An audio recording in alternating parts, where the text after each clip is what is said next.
Hello दोस्तों, आप कैसे हैं। मैं उम्मीद करता हूं कि आप लोग अच्छे होंगे। दोस्तों, आज है 5 मई और 5 मई से संबंधित करंट अफेयर को पढ़ने के प्रयास करते हैं। तो इसमें टोटल 10 इंपॉर्टेंट जो कि एमसीक्यू क्वेश्चंस होंगे जो आपके एग्जाम्स के लिए काफ़ी इंपॉर्टेंट हैं। दोस्तों, जैसा कि आपको पता है कि 2025 में बहुत सारे एग्ज़ाम्स हो रहे हैं और इन सारे एग्ज़ाम्स के लिए करंट अफेयर का एक सबसे बड़ा रोल होता है जो आपके एग्ज़ाम में रिजल्ट को निर्धारित करता है। तो दोस्तों, चलिए इस क्वेश्चंस को देखने के प्रयास करते हैं और इसका आप आंसर देने की कोशिश करेंगे। यदि दोस्तों आपको इसका आंसर पता है तो अपने साथ एक नोटपैड और पेन लेकर बैठ जाएं और अपने आंसर को उसमें लिखते जाएं और आप अंत में चेक कर सकते हैं कि आपको इनमें से कितने सारे आंसर सही हुए हैं। अन्यथा दोस्तों आप इसका आंसर हमारे साथ देते चले हैं। तो चलिए क्लास को स्टार्ट करते हैं और पहला क्वेश्चन को देखते हैं।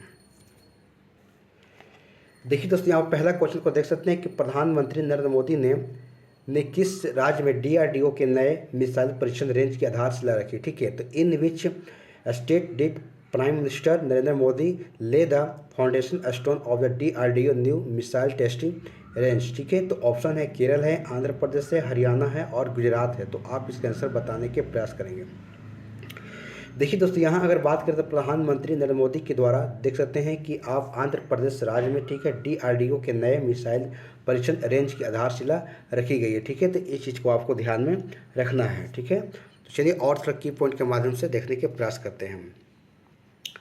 देखिए दोस्तों, यहाँ पर देख सकते हैं कि प्रधानमंत्री नरेंद्र मोदी ने आंध्र प्रदेश के देख सकते हैं कि नग्यालंका में रक्षा अनुसंधान एवं विकास संगठन डीआरडीओ के नए मिसाइल परीक्षण रेंज की आधारशिला रखी है। ठीक है, और इसकी लागत की बात करें तो देख सकते हैं कि 1460 करोड़ रुपये। ठीक है दोस्तों, यहाँ बात है डीआरडीओ की, तो देख सकते हैं कि इसकी स्थापना की बात करें तो 1958 में हुई है और मुख्यालय नई दिल्ली में है और इसके अध्यक्ष को डॉक्टर समीर बी कामत है। दोस्तों, इन सारे फैक्ट को आपको याद रखना जरूरी है जो आपके एग्जाम्स के लिए काफ़ी इंपॉर्टेंट है। ठीक है, तो चलिए दोस्तों, यहाँ पर कुछ और इम्पोर्टेंट करंट अफेयर है वहाँ देखने के प्रयास करेंगे जो डिफेंस से संबंधित है। तो आप देख सकते हैं रक्षा अनुसंधान और विकास संगठन डीआरडीओ ने भारतीय वायुसेना सुखोई 30 MKI विमान से लंबी दूरी जो गाइडेड बम की Gaurav long range and glide bomb के सफल परीक्षण किया था। दोस्तों, इसके बारे में मैंने और डिस्कशन से आपको विस्तार में बताया हूँ जो हमारे प्लेलिस्ट में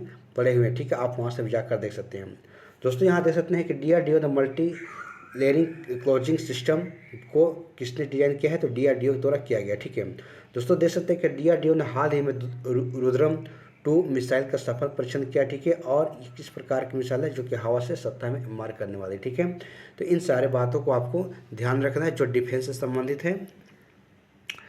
दोस्तों, यहाँ पर आंध्र प्रदेश की बातें हो रही, थोड़ा आंध्र प्रदेश के बारे में देख सकते हैं। ठीक है, कि राजधानी की बात करें तो अमरावती है। ठीक है, मुख्यमंत्री यहाँ पर एन चंद्रबाबू नायडू हैं और यहाँ के अगर राज्यपाल की बात करें तो सैयद अब्दुल नजीर है। ठीक है दोस्तों, यहाँ पर कुछ राष्ट्रीय उद्यान भी देख सकते हैं जो कि पापी कोड़ा राष्ट्रीय उद्यान यहाँ पर है, राजीव गांधी जो कि रामेश्वरम राष्ट्रीय उद्यान है और श्री वेंकटेश्वर राष्ट्रीय उद्यान है। ठीक है दोस्तों, ये सारे फैक्ट आपके लिए इंपॉर्टेंट है एग्जाम्स के लिए, आप इसे याद रखने की कोशिश करेंगे। ठीक है दोस्तों, यहाँ पर आंध्र प्रदेश संबंधित कुछ करंट अफेयर है इसको भी देख लेते हैं कि भारत की निजी जो कि देख सकते हैं कि सेमीकंडक्टर विनिर्माण सुविधा जो आंध्र प्रदेश में शुरू की गई है और डीपम 2.0 निःशुल्क सिलेंडर योजना की शुरुआत देख सकते हैं दुनिया की पहली एकीकृत नवीकरणीय ऊर्जा भंडार परियोजना किस राज्य में, तो आंध्र प्रदेश में। दोस्तों, देख सकते हैं कि 2 दिवसीय जो कि राष्ट्रीय स्तर पर अमरावती ड्रोन शिखर सम्मेलन जो अमरावती में किया गया। ठीक है, और फ्लेमिंगो महोत्सव की बात करें तो 18 जनवरी को आंध्र प्रदेश के तिरुपति जिले में इसे शुरू की गई है। दोस्तों, आगे देख सकते हैं विश्व तेलुगु सम्मेलन की शुरुआत कहाँ पर की गई है, तो आंध्र प्रदेश में की गई है। दोस्तों, ये सारे आपके लिए भर भर के मैं डिस्कशन लेकर आया हूँ जो आपके एग्जाम्स के लिए काफ़ी इंपॉर्टेंट हैं। दोस्तों, आगे लिखा गया कि आंध्र प्रदेश समुदाय जो कि प्रबंधित प्राकृतिक खेती, ठीक है, प्राकृतिक खेती ने मान्यता के लिए 2024 के गुलबेकियन पुरस्कार जीता था। ठीक है, तो ये भी आपको ध्यान रखना है, काफ़ी चर्चा में विषय रहा था। तो दोस्तों, जितने भी आपको मैं डिस्कशन करा रहा हूँ ये सभी आपकी एक रिवीजन है। ठीक है, क्योंकि इसकी ऑलरेडी आपने पहले पढ़ चुका है, उसी का मैं यहाँ पर एक बार रिविजन करा रहा हूँ ताकि आप भूले नहीं। ठीक है, तो चलिए और देखने का प्रयास करते हैं नेक्स्ट क्वेश्चन को।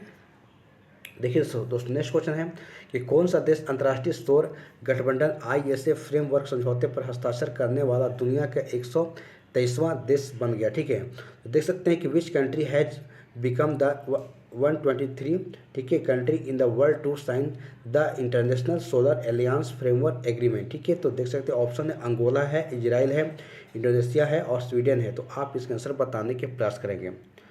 तो देखिए दोस्तों, यहाँ अगर बात करें हम तो अंतर्राष्ट्रीय सौर गठबंधन की, तो इसमें अगर देखा जाए तो अंगोला जो देश है इसमें 127वां देश इसमें बन गया, ठीक है। तो इस चीज़ को आपको ध्यान में रखना है।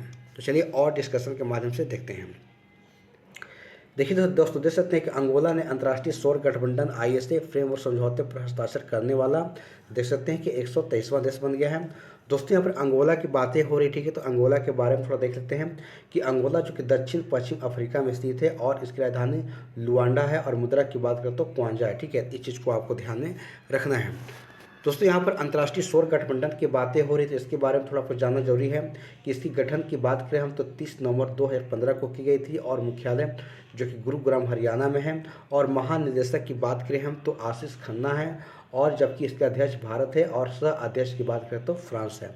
दोस्तों इस सारे फैक्ट आपके लिए काफ़ी इंपॉर्टेंट है एग्जाम्स के पॉइंट ऑफ व्यू से, ठीक है। तो चलिए दोस्तों अब 3 नंबर क्वेश्चन को देख सकते हैं कि 2 मई 2025 को योग महोत्सव 2025 किस राज्य या केंद्र शासित प्रदेश में आयोजित किया गया, ठीक है, किया गया, ठीक है। तो आप देख सकते हैं कि in which state union territory yoga Mahotsav 2025 has been organised on 2 May 2025। तो आप इसका आंसर बताने के प्रयास करेंगे। ऑप्शन है नासिक है, कुरुक्षेत्र है, पटना बिहार है, भुवनेश्वर उड़ीसा है। तो आप इसका आंसर देंगे। तो दोस्तों यहाँ पर देख सकते हैं, ठीक है, कि 2 मई 2025 को योग महोत्सव 2025 की अगर बात करें हम तो इसे नासिक महाराष्ट्र में इससे आयोजित की गई, ठीक है। तो इस बात को आपको ध्यान में रखना है। तो चलिए और थोड़ा की पॉइंट के माध्यम से देखते हैं। देखिए दोस्तों, देख सकते हैं कि योग महोत्सव की बात करें 2025 के 11वें जो कि अंतर्राष्ट्रीय योग दिवस जो कि आप देख सकते हैं कि 50 दिवसीय उल्टी गिनती को चिन्हित किया है, ठीक है।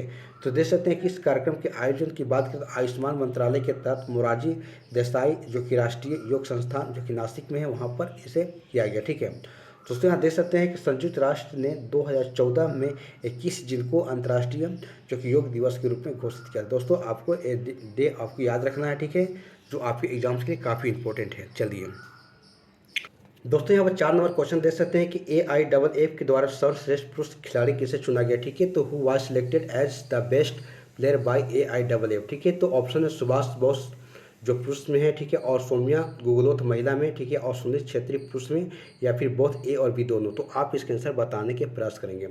देखिए दोस्तों AIFF के द्वारा सर्वश्रेष्ठ खिलाड़ी की बात करें यहाँ पर तो सौम्या गुगलोथ को महिला में चुनी गई, ठीक है। तो इस चीज़ को ध्यान में रखना है। तो चलिए और थोड़ा डिस्कशन के माध्यम से देखते हैं। देखिए दोस्तों यहाँ देख सकते हैं, ठीक है, पुरुष बगान सुपर जॉइंट के कप्तान जो कि सुभाष बोस ने AIFF सर्वश्रेष्ठ पुरुष खिलाड़ी का पुरस्कार जो जीतने वाले 7वें डिफेंडर बन गए, ठीक है। और दोस्तों देख सकते हैं कि बंगाल की सौम्या गुगलोथ महिला खिलाड़ी ऑफ द ईयर का पुरस्कार जीतने वाली तेलंगाना की पहली खिलाड़ी बन गई, ठीक है। तो इस चीज़ को आपको ध्यान में रखना है, ठीक है। तो दोस्तों यहाँ पर थोड़ा बातें हो रही कि AIFF की, तो इसकी स्थापना की बात करें 23 जून 1937 में की गई थी और इसका मुख्यालय नई दिल्ली में है और इसकी अध्यक्ष की बात करें कल्याण चौबे हैं, ठीक है। तो इस बात को आपको ध्यान में रखना है। दोस्तों यहाँ देख सकते हैं थोड़ा और 2025 से महत्वपूर्ण 2025 में जो करंट अफेयर है खेल से संबंधित उसको देख लेते हैं एक बार, ठीक है, जो रैपिड रिवीजन कर लेते हैं। देख सकते हैं दोस्तों कि राजस्थान रॉयल्स के नए बल्लेबाज वैभव सूर्यवंशी देख सकते हैं कि 14 वर्ष और 32 दिन की उम्र में IPL में शतक बनाने वाले सबसे युवा बल्लेबाज बन गए। दोस्तों आपके लिए काफ़ी इंपॉर्टेंट है, ठीक है।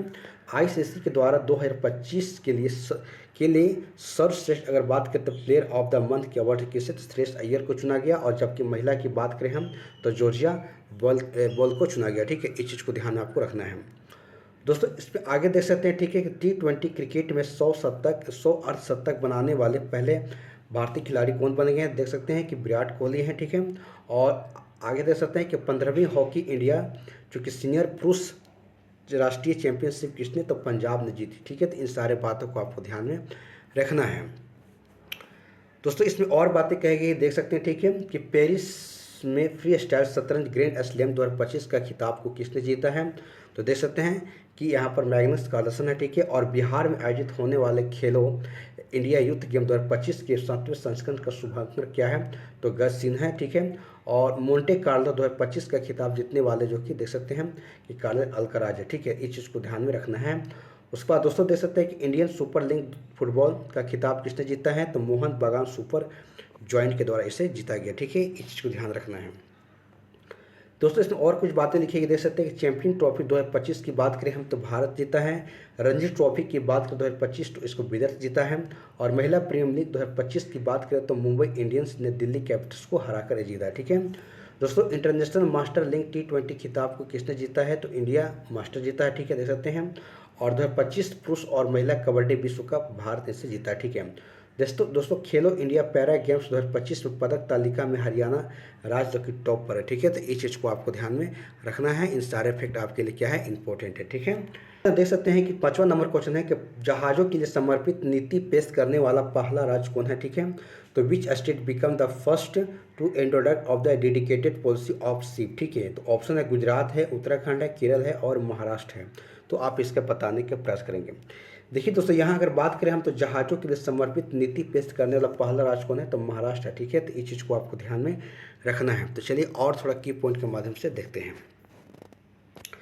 देखिए दोस्तों, यहाँ देख सकते हैं कि महाराष्ट्र ने भारत की पहली स्वतंत्र जहाज निर्माण और जहाज मरम्मत और जहाज पुनर्चक्रण नीति को पेश की है, जिसका लक्ष्य है कि 2030 तक देख सकते हैं कि 6,600 करोड़ रुपये को निवेश करना।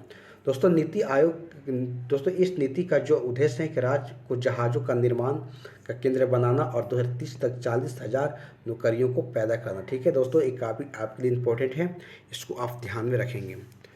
दोस्तों यहाँ पर थोड़ा और भी देख सकते हैं जो इम्पोर्टेंट जो करंट अफेयर है, जो हम लोगों ने इससे पहले करंट अफेयर पढ़ लिया है, तो यहाँ पर हम लोग से रिविजन कर लेते हैं। ठीक है, देख सकते हैं कि भारत का पहला आप बातें हो रही। ठीक है, तो भारत की पहली AI यूनिवर्सिटी की बात करें कहाँ पर, तो महाराष्ट्र में है। स्वयं का OTT प्लेटफॉर्म लॉन्च करने वाला पहला राज्य कौन है, तो केरल है। देश की पहली वाटर यूनिवर्सिटी की बात करें हम तो उत्तर प्रदेश में। और जैविक खेती की बात करें हम तो आप देख सकते हैं कि सिक्किम है। और मृत्यु का अधिकार लागू करने वाला पहला राज्य कौन है, तो कर्नाटक है। उसके बाद दोस्तों देख सकते हैं कि गौ अभ्यारण्य को स्थापित करने वाला पहला राज्य कौन है, MP है। और गौ को राजमाता की उपाधि देने वाला पहला राज्य कौन है, तो महाराष्ट्र है। उसके बाद दोस्तों विधानसभा में सांकेतिक भाषा लागू करने वाला पहला राज्य कौन है, पंजाब है। दोस्तों इस सारे मैंने आपको पढ़ा दिया हूँ, आप जाकर मेरे प्लेलिस्ट में जाकर आप इसको विथ डिस्कशन आप देख सकते हैं। दोस्तों देख सकते हैं कि राज्य की विधानसभा में अनुवाद प्रणाली को लागू करने वाला जो पहला राज्य कौन है, उत्तर प्रदेश है। ड्रोन पॉलिसी को लागू करने वाला पहला राज्य हिमाचल प्रदेश है। समान नागरिक संहिता लागू करने वाला पहला राज्य उत्तराखंड है। भारत का पहला PPP यानी कि ग्रीन वेस्ट प्रोसेसिंग प्लांट की बात करें हम तो इसे इंदौर में स्थापित की गई है। भारत की पहली उद्योग आधारित डिजिटल डिपॉक्स पहल बियॉन्ड स्किल्स कहाँ, तो कर्नाटक में इसको लगाया गया है। और अनुसूचित जातियों के आरक्षण में वर्गीकरण लागू करने वाला पहला राज्य कौन है, तेलंगाना है।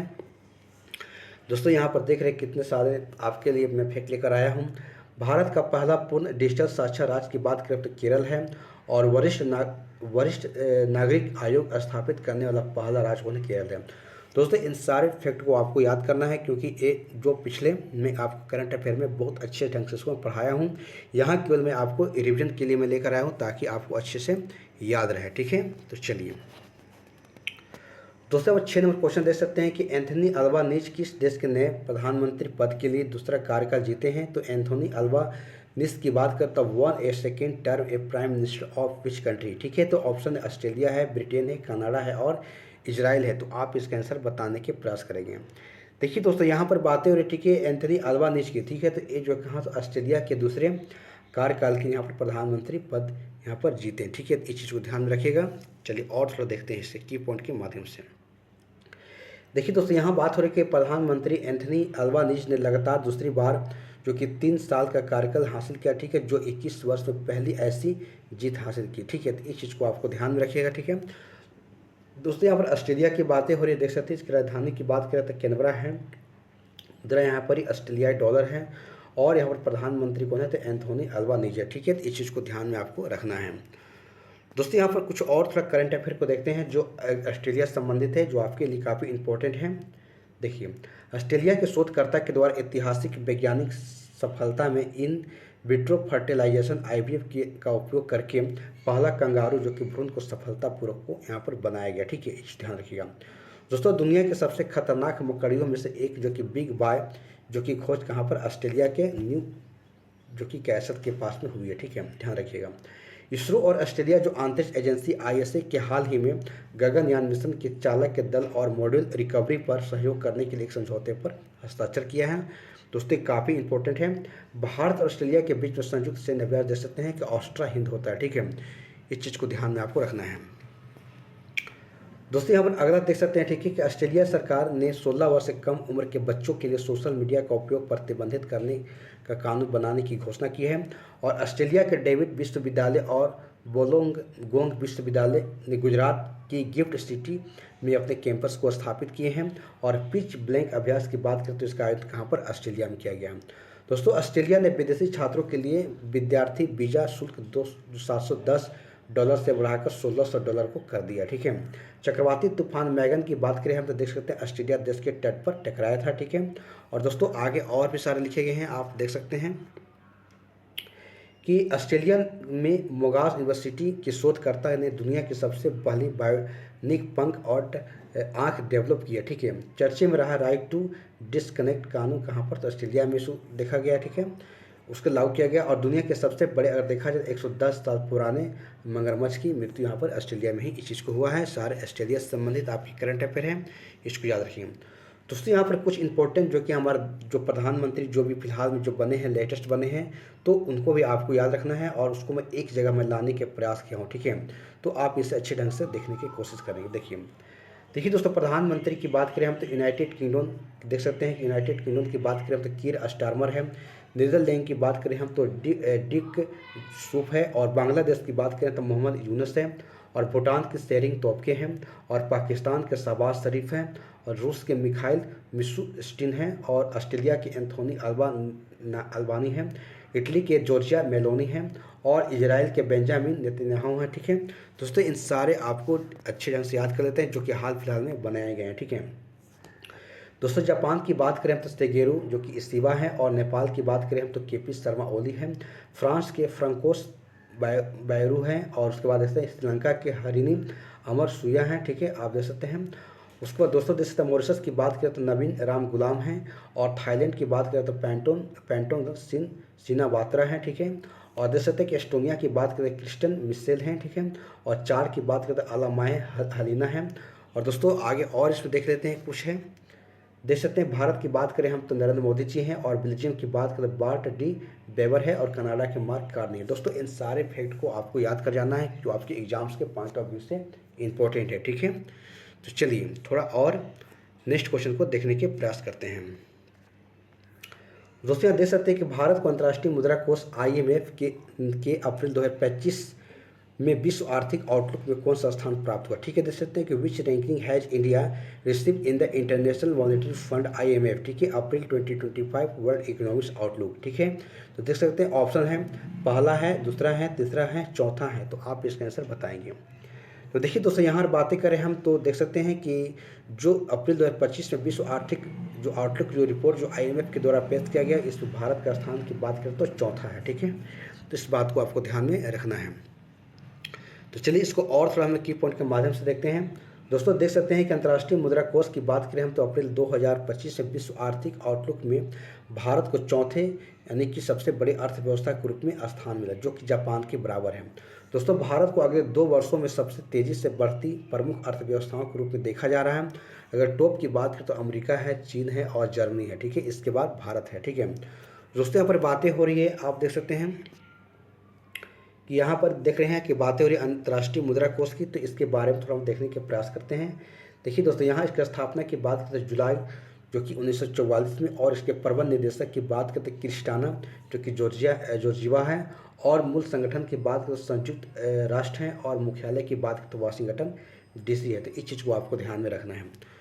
दोस्तों यहाँ पर 8 नंबर क्वेश्चन को देखने के प्रयास करेंगे, आप देख सकते हैं, ठीक है, कि किस राज्य के लकुंडी स्मारक यूनेस्को की अंतरिम जो कि सूची में शामिल करने के लिए प्रस्तावित की गई, ठीक है। तो देख सकते हैं कि Lakkundi monument of which state is propose to be included in the tentative list of UNESCO, ठीक है। तो ऑप्शन है, ठीक है, कर्नाटक है, तमिलनाडु है, असम है और मध्य प्रदेश है। तो आप इसके आंसर बताने के प्रयास करेंगे।